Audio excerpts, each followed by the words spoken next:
Tale number 5. Marion. Where does this go, Grandad? I was kneeling on the floor, twiddling the Christmas tree lights, trying to find the dead bulb. I looked up and saw what Nicky was holding, and instantly I was invaded by a memory so powerful it almost bowled me over. Marion. Our first Christmas Eve, we were walking down Little Clarendon Street hand in hand. Apart from us, the street was deserted. It's always quiet in Oxford at Christmas. Nearly all the students go home for the holiday and the flood of tourists slows down to a trickle. The city seems to hold its breath. And so it was now. The only sound was that of our footsteps ringing in the frosty air.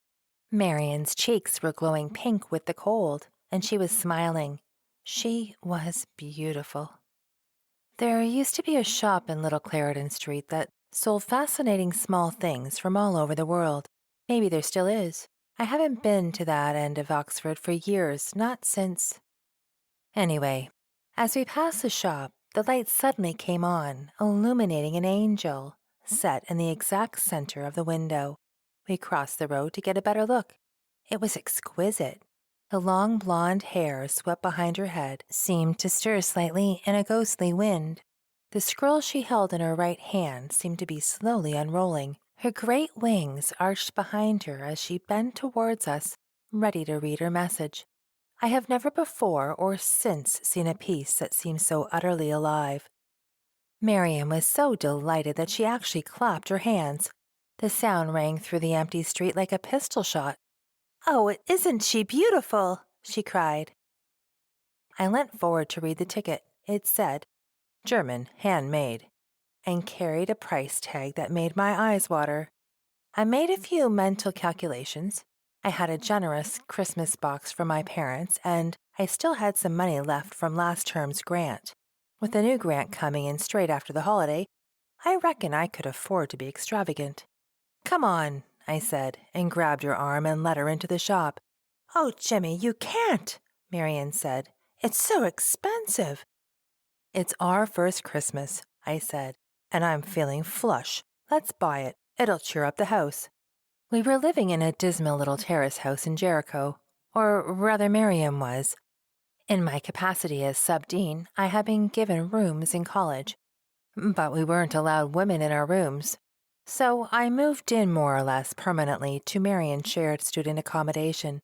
Later, triumphantly carrying the angel, now carefully wrapped in swaths of cotton wool and placed in a large box, we walked back into the center to celebrate. We sat in the courtyard of the Turf Tavern and joined a group gathered around a brazier and drinking mulled wine. They turned out to be students from Christ Church, members of the cathedral choir, and soon after we sat down they began to sing, "Ding Dong Merrily on High."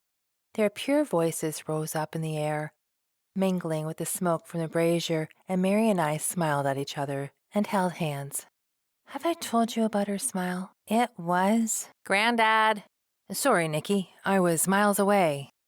"That's the angel. She sits right at the top of the tree. I'll lift you up." Between us, we got the angel positioned safely and stood back to admire our handiwork. I must say, I was very pleased with the result. The tree was practically a work of art this year. Marion and I had a tradition of buying one beautiful piece of decoration for the tree every year, sometimes from the shop in Little Clarendon Street, and sometimes from the Christmas shop in Lechlade. There were now 25 really special ornaments on the tree, one for each year we were together. We used plain silver balls in between to reflect the lights. I thought Nicky and I had done a bloody good job. "Hey," I said, and we did a high five. Jack came in to tell us dinner was ready and stopped to admire the tree. "Wow, Dad," he said. "It looks wonderful." "I did it too," said Nicky, screwing his face up in a mock scowl. "Well done," said Jack, and picked him up and swung him through the air.